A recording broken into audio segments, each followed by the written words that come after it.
Problema 23.13. Una carga de 64 microcoulombs está colocada a 30 milímetros a la izquierda de una carga de 16 microcoulombs. ¿Cuál es la fuerza resultante sobre una carga de 12 microcoulombs negativos localizada exactamente 50 milímetros debajo de la carga de 16 microcoulombs? Tenemos aquí el problema número 13. Ahora este problema ya no trata de cargas que se encuentran alineadas unas con otras a lo largo de una sola recta, sino se trata de un problema bidimensional en las cuales tengo dos cargas en un sentido y luego una carga o una tercera carga en otro sentido. El problema trata de lo siguiente: tengo dos cargas, una de 64 microcoulombs y a la derecha una de 16 microcoulombs. Para empezar tienes que interpretar bien lo que te dice el problema del libro para que las escribas en el orden correcto. Luego te dice que debajo de la de 16 hay una carga de menos 12 a unos 50 milímetros de esta.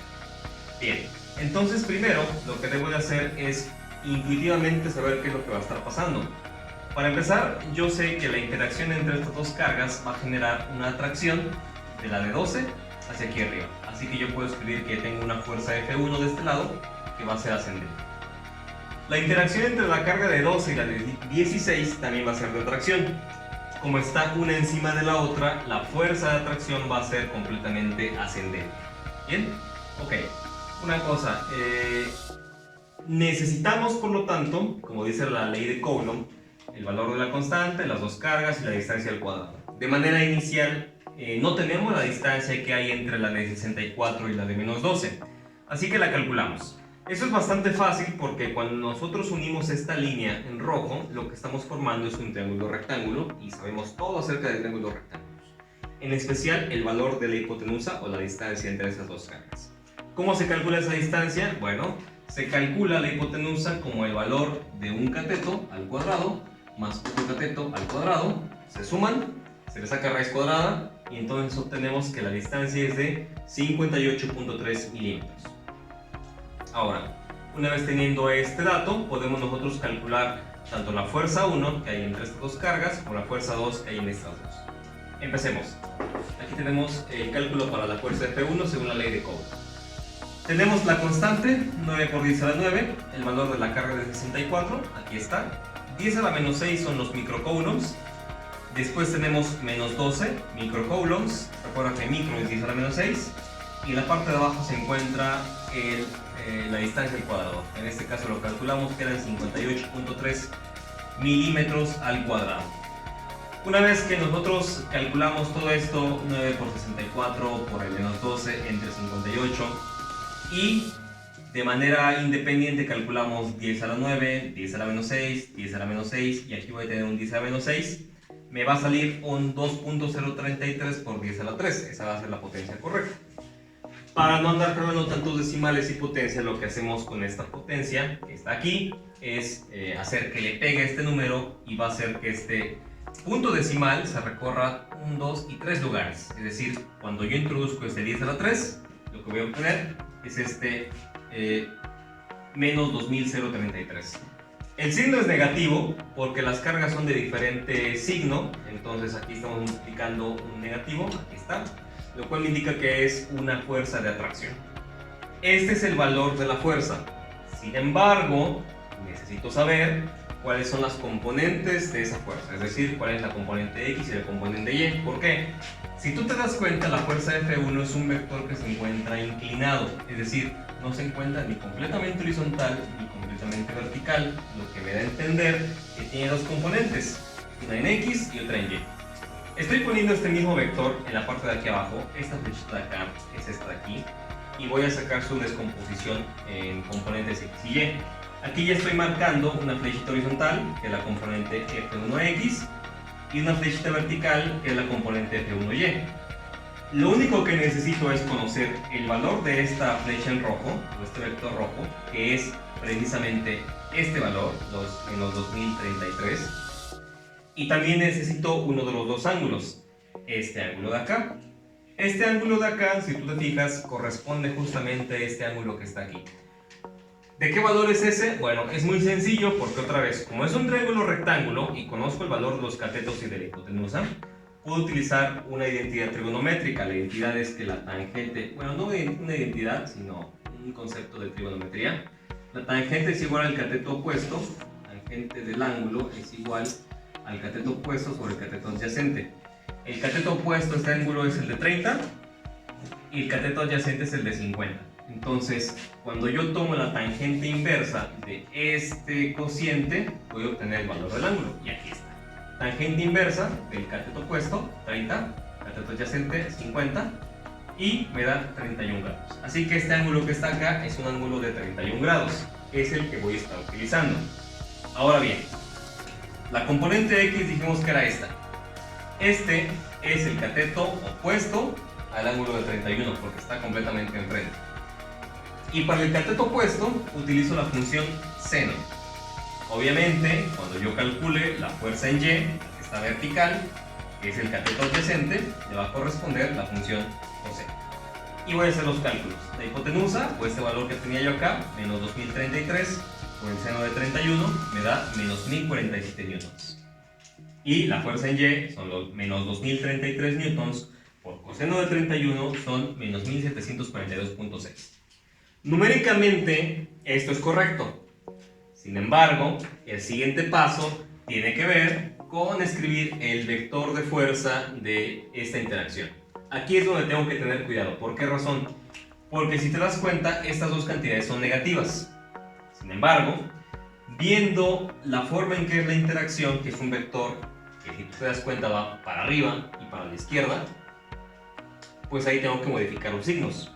La componente X que va para la izquierda no tengo problema, porque las direcciones izquierda y abajo son negativas. Entonces, si yo dejo ese signo menos en la componente X, no pasa nada, porque va para la izquierda. Pero la componente Y sí tiene problemas, porque la componente Y había calculado que es negativa. Sin embargo, la flechita me dice que va para arriba. Así que manualmente este signo ya no va a aparecer acá. Lo quito, así, de buenas a primeras. Ok, y una vez que tengo este vector F1, pues ya terminé con esta fuerza. Ahora voy a pasar a hacer el cálculo de la fuerza F2, que está acá. Es más sencilla. ¿Por qué? Porque tengo las dos cargas y tengo la distancia. Entonces, el valor de la constante, 9 por 10 a la 9, una carga de 16 microcoulombs, otra carga de menos 12, y la distancia de 50 milímetros al cuadrado. Introduzco otra vez en la calculadora 9 por 16 por menos 12 entre 50 al cuadrado, me da menos 0.6912. Y el valor de las potencias 10 a la 9, menos 6, y abajo voy a obtener un menos 3, perdón, un menos 3 elevado al cuadrado que va a ser menos 6, me va a quedar un 10 a la 3. Cuando aplique esta potencia a este número, me va a quedar menos 691.2 newtons. El signo negativo, otra vez, tiene que ver con que una carga es positiva y otra carga es negativa. Hay una fuerza de atracción. Cada vez que hay una fuerza de atracción, la ley de Coulomb me va a decir que la fuerza es negativa porque hay atracción. Sencillamente por eso. ¿Por qué razón, ahora que escribo el vector de fuerza F2, ya lo pongo como positivo? Bueno, por razón de que al principio dijimos que la fuerza F2 es un vector que llevaría esta carga hacia arriba. Entonces, si el vector va para arriba, no tiene por qué ser negativo. El signo me lo dio la ley de Coulomb, pero yo tengo que interpretar qué es lo que está pasando. Así que este signo lo tengo que quitar. ¿Por qué? Porque va para arriba ese vector. 0 en la componente X, pues sí. El vector únicamente va para arriba, no va ni para la derecha, no va para la izquierda, así que ponemos 0 en la componente X. Y ya está. Tengo la fuerza F1, tengo la fuerza F2 y solamente basta con sumar. ¿Por qué? Porque la fuerza neta sobre esta carga es la suma de la fuerza F1 más la fuerza F2. Aquí están. La fuerza F1 tenía estas componentes, la fuerza F2 tiene estas componentes antes calculadas y ahora procedo a sumarlas. Esto más 0 me queda menos 1047 newtons. Y 1742 más 691 me da 2433. Ahí se están sumando. Sin embargo, si tú revisas en el libro solamente te da un solo número con un ángulo, lo que significa que no te está dando la fuerza en sus dos componentes, sino que tienes que calcular la magnitud de ese vector. La magnitud de un vector se consigue de la siguiente manera. Se calcula la raíz cuadrada de la suma de las componentes al cuadrado. Es decir, esta componente de acá es la fuerza neta en X y esta componente de acá es la fuerza neta en Y. Así que esas dos cantidades las elevas al cuadrado, le sumas y el resultado le tienes que sacar la raíz cuadrada.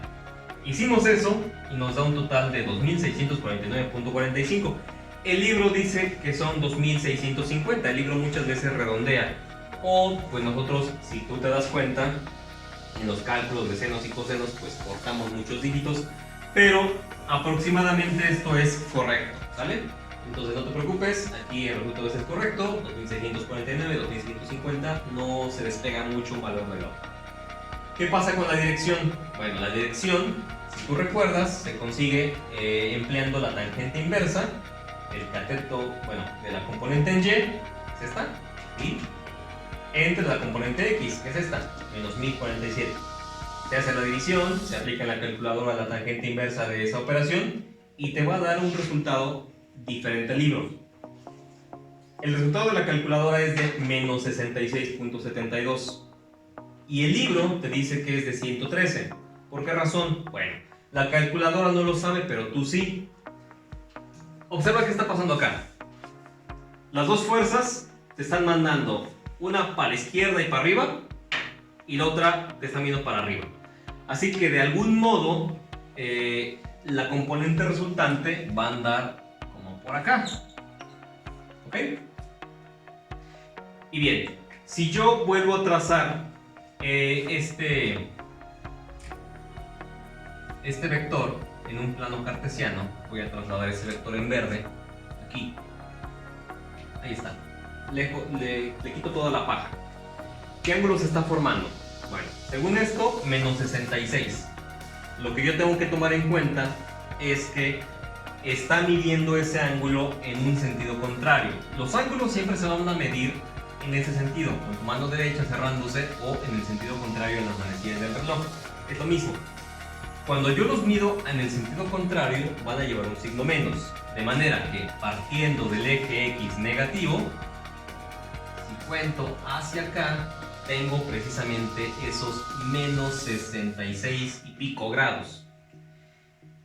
Si yo lo hubiese medido de manera normal, de aquí para acá, pues son los 113 y pico grados que te marca el libro. Así que, si la calculadora te da este resultado, no significa que estés mal. Lo único que tienes que hacer es sumarle 180 grados y te va a dar precisamente lo que dice el libro, los 113 grados.